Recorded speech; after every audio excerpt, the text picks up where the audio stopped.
Bismillahirrahmanirrahim. Apabila iman kamu masih lemah lalu kamu berjanji, maka hendaklah kamu menepati janji itu. Jika tidak, maka keimananmu itu akan berkurang dan kepercayaanmu semakin hilang. Tetapi jika iman kamu itu telah kuat dan tertanam kokoh di dalam hati sanubarimu, lalu kamu banyak menerima firman Allah, dan Raja berkata, "Bawalah Yusuf kepadaku, agar aku memilih dia sebagai orang yang rapat padaku." Maka tatkala Raja telah bercakap-cakap dengan dia, dia berkata, "Sesungguhnya kamu mulai hari ini menjadi seorang yang berkedudukan tinggi lagi dipercaya pada sisi kami." Maka kamu pun akan menjadi orang pilihan Tuhan. Lalu kehendak, nafsu, dan perbuatanmu sendiri akan hilang. Kamu terus menjadi dekat dengan Tuhan, yang kedekatannya itu terlihat olehmu, dan kamu terus tenggelam di hadirat ilahi. Maka jadilah kamu seperti bak yang bocor. Tidak ada air yang dapat tinggal di dalam bak itu. Dan jadilah kamu seperti tong kosong yang berlubang. Dengan demikian, hati kamu akan dipenuhi oleh Allah.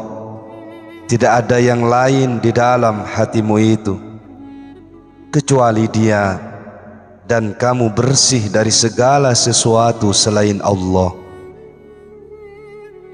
Sehingga Allah meridhai kamu. Kamu dijanjikan akan mendapatkan rahmat, nikmat, dan ampunannya, dan kamu merasa senang kepadanya. Kemudian kamu akan diberi suatu janji, dan apabila kamu merasa puas dengan janji itu dan tampak tanda keinginanmu padanya, maka janji itu akan ditukar dengan janji yang lebih tinggi lagi. Kamu akan diberi perasaan cukup diri. Pintu ilmu akan dibukakan untuk kamu. Kamu akan disinari dengan pengetahuan untuk memahami rahasia-rahasia ketuhanan, dan kamu akan merasakan bertambahnya keadaan kerohanianmu. Selanjutnya, kamu akan menerima pangkat kerohanian yang tinggi. Kamu akan diberi rahasia-rahasia ketuhanan. Dadamu menjadi lapang, lidahmu berkata lantang, ilmumu tinggi, dan kamu cinta kepada Allah. Kamu akan dikasihi oleh semua orang, semua manusia, jin, dan makhluk-makhluk lainnya di dunia ini dan di akhirat. Apabila kamu telah menjadi kekasih Allah, maka semua makhluk pun akan mengasihimu, lantaran semua makhluk itu takluk kepada Allah. Kasih mereka masuk ke dalam kasih Allah, sebagaimana benci mereka masuk ke dalam benci Allah. Kamu pun dinaikkan ke pangkat ini, di mana kamu tidak lagi mempunyai kehendak kepada yang lain selain Allah. Setelah itu, kamu akan diberi kehendak kepada sesuatu, lalu kehendak itu akan dilepaskan dari kamu, dan kamu pun terhindar darinya. kamu tidak akan diberi perkara-perkara yang kamu kehendaki di dunia ini, dan di akhirat kelak kamu akan diberi gantinya. Kamu akan lebih didekatkan kepada Allah Subhanahu wa ta'ala, dan segala sesuatu yang kamu kehendaki itu akan menyejukkan matamu di surga. Jika kamu tidak meminta sesuatu, tidak berharap atau berangan-angan untuk mendapatkannya di masa hidupmu di dunia ini, tempat sementara dan tempat ujian, dan kamu hidup di dunia ini semata-mata hanya ingin mencapai keridhaan Tuhan yang menjadikan langit dan bumi serta semesta alam, maka di dunia ini kamu akan dikaruniai apa-apa yang seimbang dengannya, dan Allah akan menambahkan karunia-Nya. Sedangkan di akhirat nanti Allah akan menambahkan yang lebih banyak lagi. Sesungguhnya di sisi Allah terdapat ganjaran yang besar dan kekal. Allah memberikan karunia-Nya kepada siapa saja yang dikehendakinya menurut ketentuan dan ketetapannya. Nabi Muhammad sallallahu alaihi wasallam bersabda, "Buanglah apa saja yang menyebabkan pikiranmu ragu terhadap halal atau haramnya sesuatu, dan ambillah yang tidak menimbulkan keraguan kepadamu. Jika hal-hal yang meragukan bercampur dengan hal-hal yang tidak meragukan, maka ambillah yang tidak meragukan itu, dan buanglah yang meragukan itu. Mengenai perkara yang menimbulkan keraguan dan senantiasa mengacaukan pikiranmu tentang halal atau haramnya perkara itu, Nabi sallallahu alaihi wasallam bersabda, "Berdosalah kamu jika kamu menimbulkan kekacauan dalam hatimu.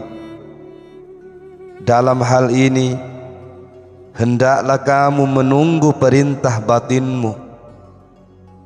Jika kamu diperintahkan untuk melakukannya, maka lakukanlah. Dan jika kamu dilarang untuk melakukannya, maka janganlah kamu melakukannya.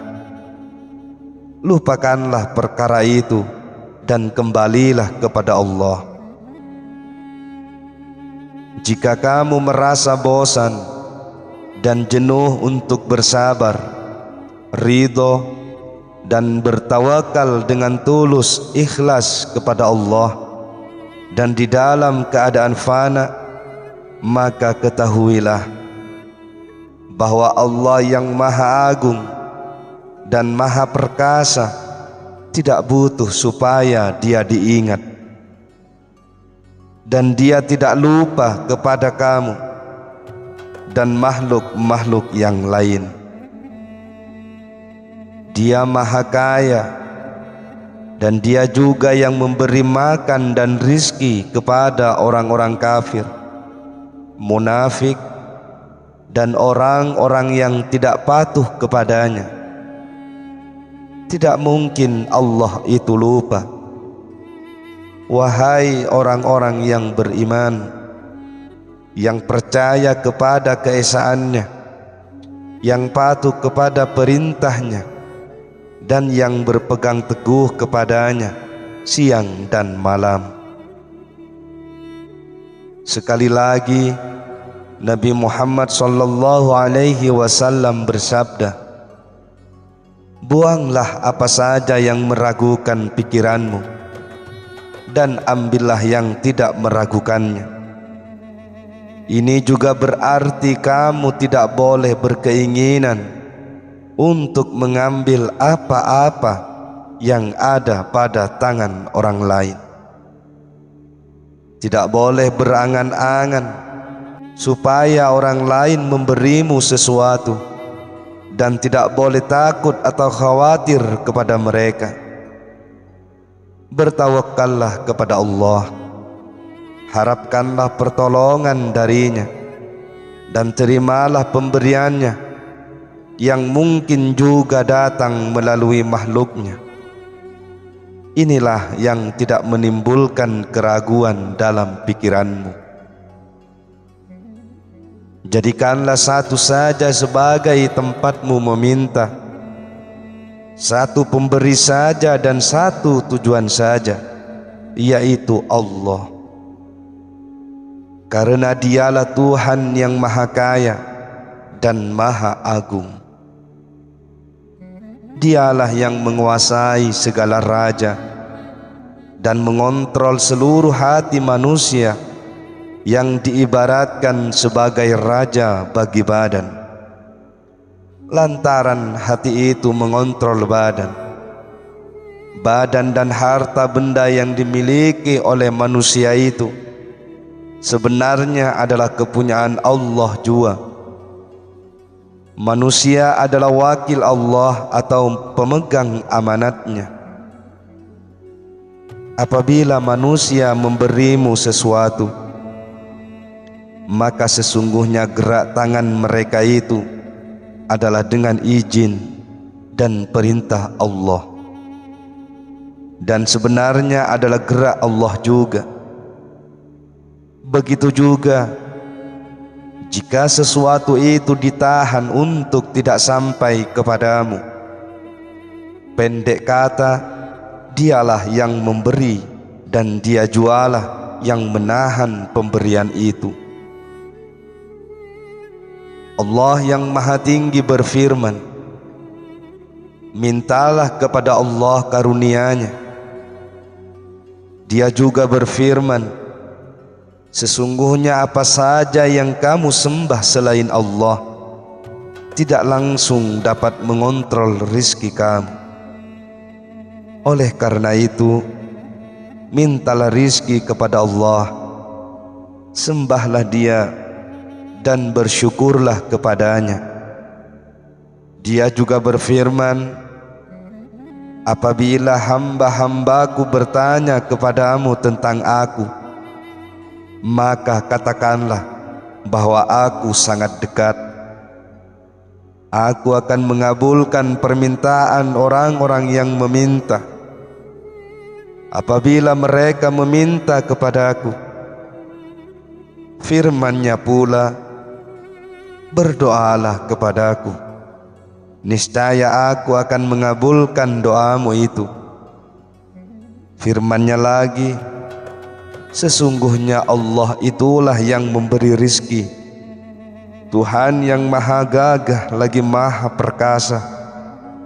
Selanjutnya Tuhan berfirman, sesungguhnya Allah memberi rizki kepada siapa yang dikehendakinya dengan tiada terhingga.